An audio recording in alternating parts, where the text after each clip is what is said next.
Welcome to Liberty Voice USA, the channel where truth still matters, facts still speak louder than politics, and where we refuse to let spin replace honesty.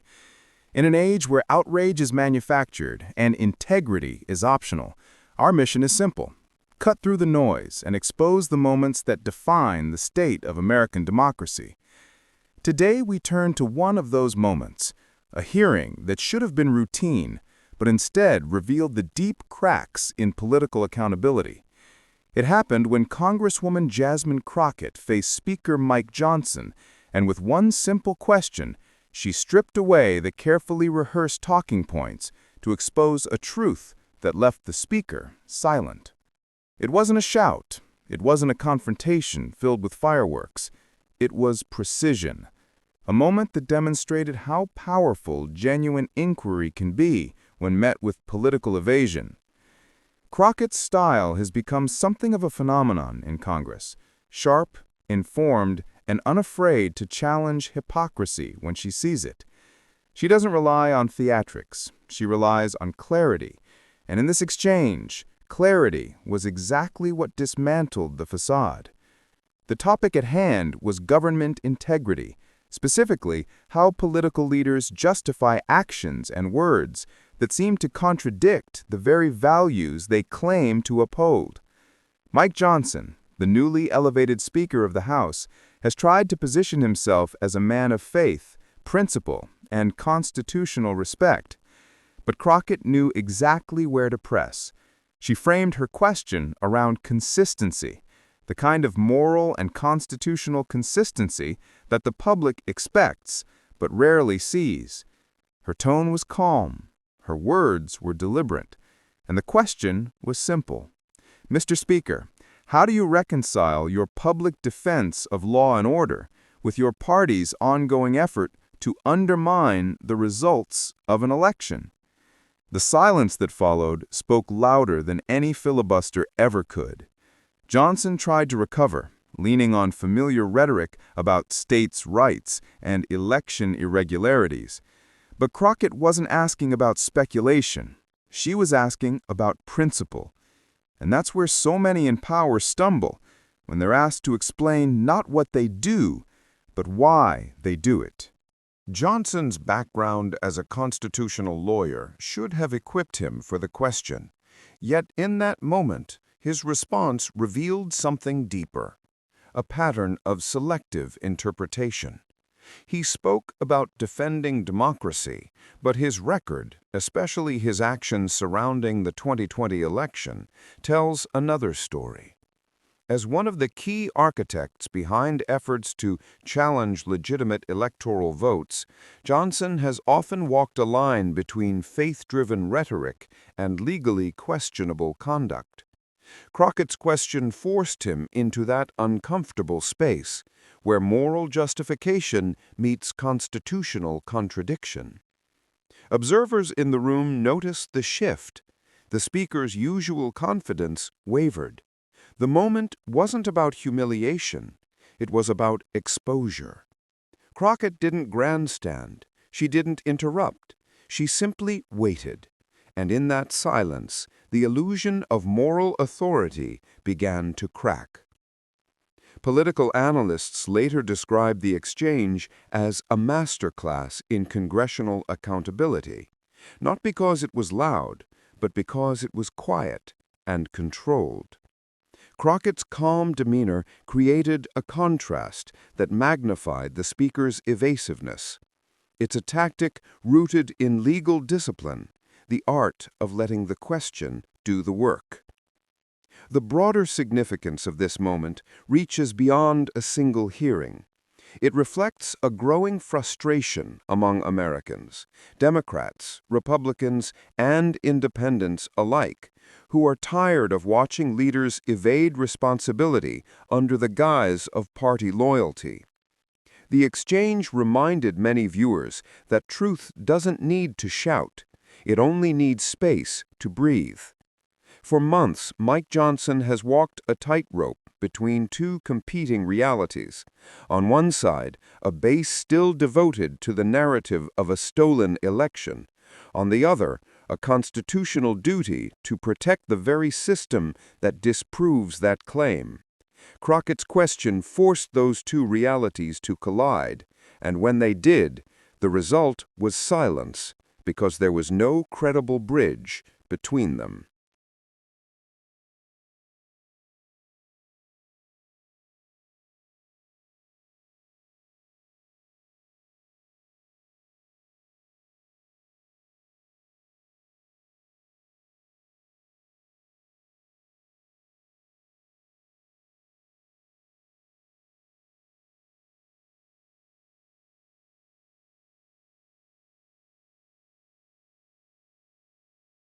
That's what makes this moment more than just a viral clip.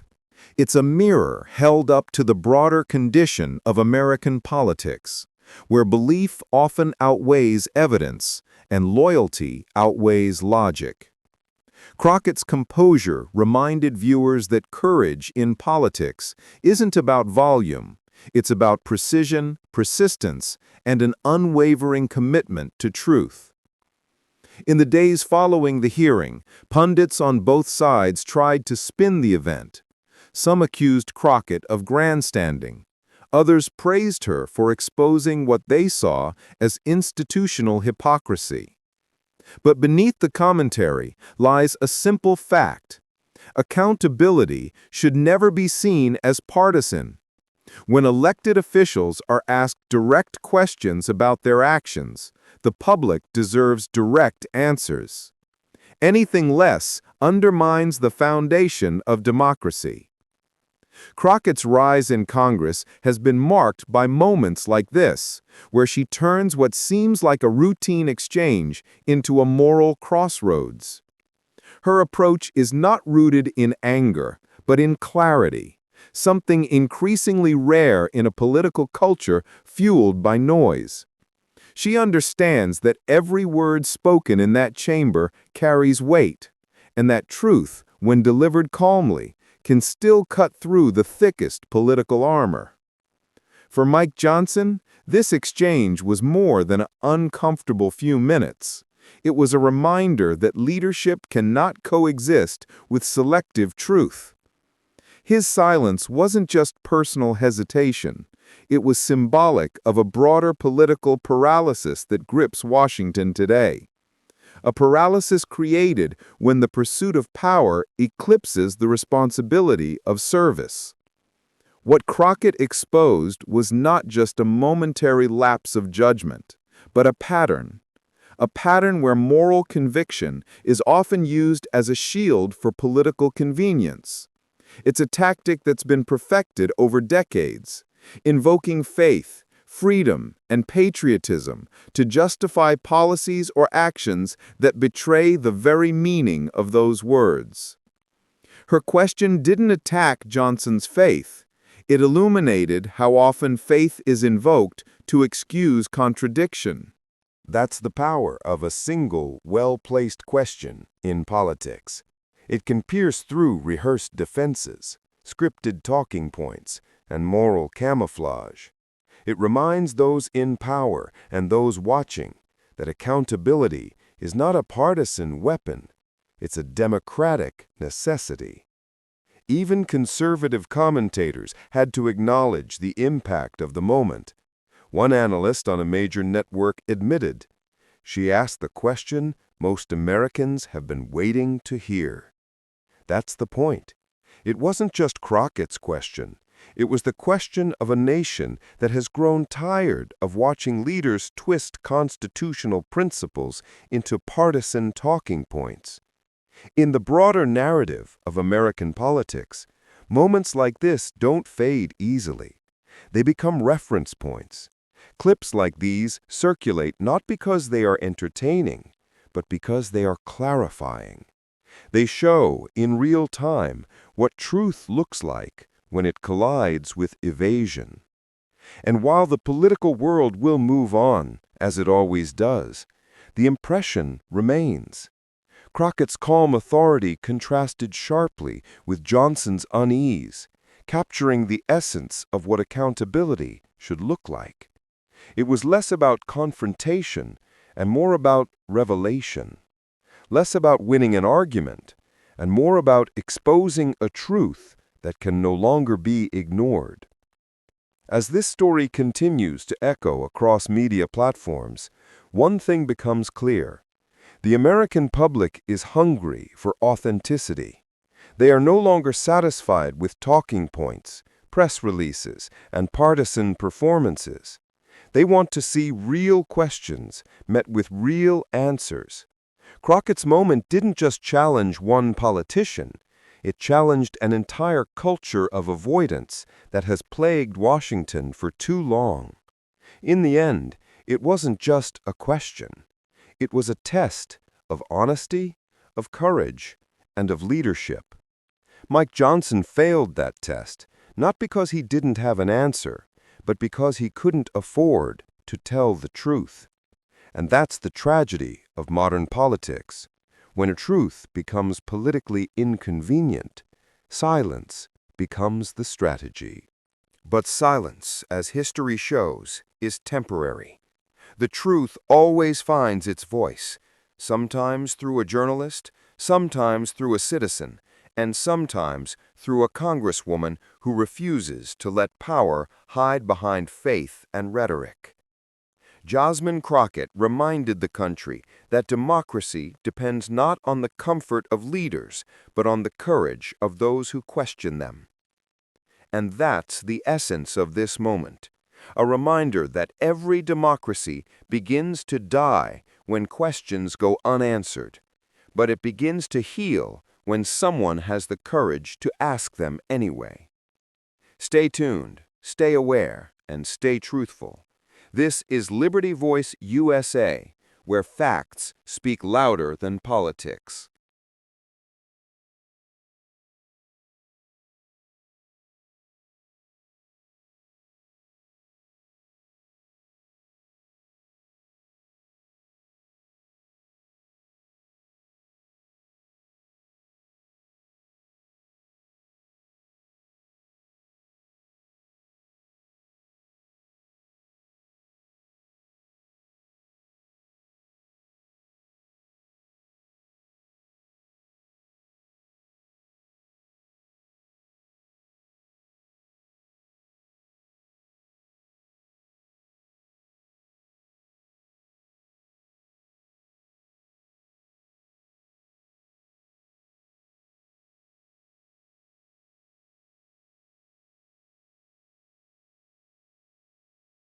Contrast this with Crockett's trajectory.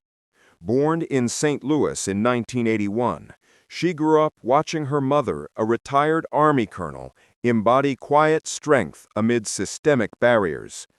As a public defender in Dallas, she fought for the voiceless, overseeing more than 200 jury trials, exposing injustices in a justice system stacked against the poor and the pigmented. Elected to Congress in 2022, after flipping a Republican seat, she's been a thorn in the side of MAGA orthodoxy from day one. Whether grilling big oil execs on climate denial or calling out election deniers for January 6th complicity, Crockett speaks in plain English, laced with Southern cadence and unyielding facts. Her low IQ moment isn't isolated. It's the latest in a string of clashes that reveal her as the anti-Trump. Where he blusters, she builds cases. Where he divides, she demands accountability. But let's not romanticize too quickly. This exchange isn't just theater. It's a microcosm of the fractures threatening our republic. When a president weaponizes insults against elected representatives, it normalizes a toxicity that seeps into every corner of society. We've seen the fallout. Threats against Crockett spiked after her MTG takedown, forcing her to beef up security. AOC's faced death threats for years, her office a fortress of resolute amid the vitriol. And Trump? His low IQ barbs echo the birtherism he peddled against Obama, the casual racism that coded shithole countries as policy. It's a strategy of diminishment, designed to discredit before debate even begins. Yet Crockett's stun lies in her refusal to be diminished. By guaranteeing his IQ is the real low bar, she doesn't just clap back, she invites scrutiny, turning the mirror on a man who's spent decades dodging it.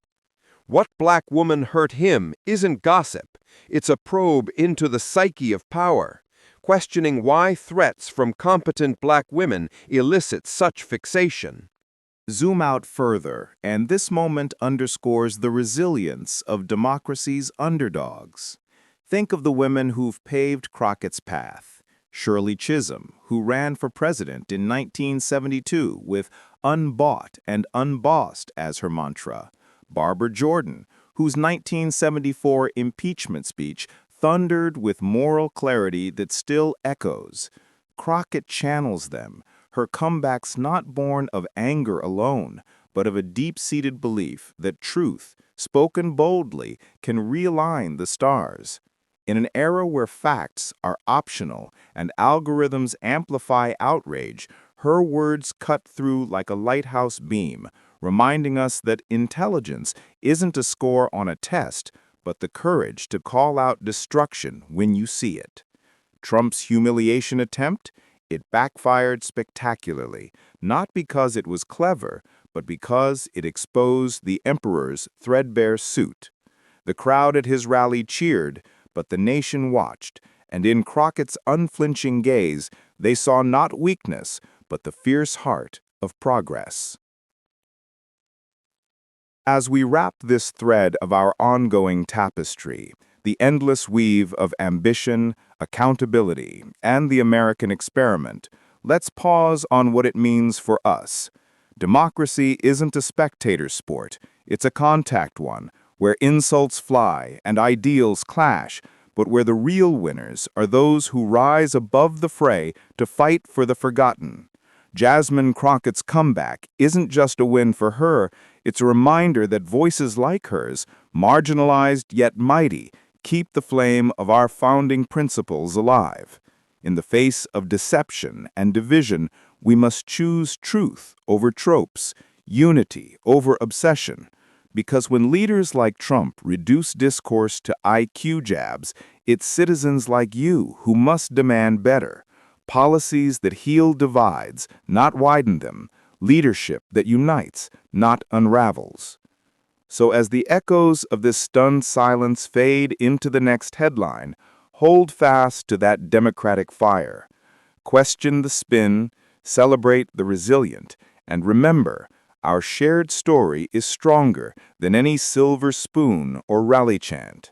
Stay tuned, stay aware, and stay truthful. This is Liberty Voice USA, where facts speak louder than politics. On the other side, you have Jasmine Crockett, a freshman congresswoman who understands that real power in Congress isn't measured in viral sound bites or rally chants, but in the tedious, often thankless work of reading the fine print, asking the hard questions, and forcing accountability even when the cameras aren't rolling. She didn't need to raise her voice because the facts spoke for themselves. She didn't need to grandstand because the truth, when laid bare, is its own indictment. And make no mistake, this moment matters far beyond one committee hearing. It exposes the central contradiction at the heart of the MAGA project. For years, Republicans have campaigned on draining the swamp, on fighting waste, fraud, and abuse, on being the party of fiscal responsibility. But when given the chance to actually enforce oversight, to demand transparency from the same corporate interests that fund their campaigns, they flinch, they deflect, they attack the messenger. Because in the end, the swamp isn't just Washington bureaucracy. It's the cozy relationship between elected officials and the donors who keep them in power. And Byron Donalds, for all his talk of reform, is swimming in it.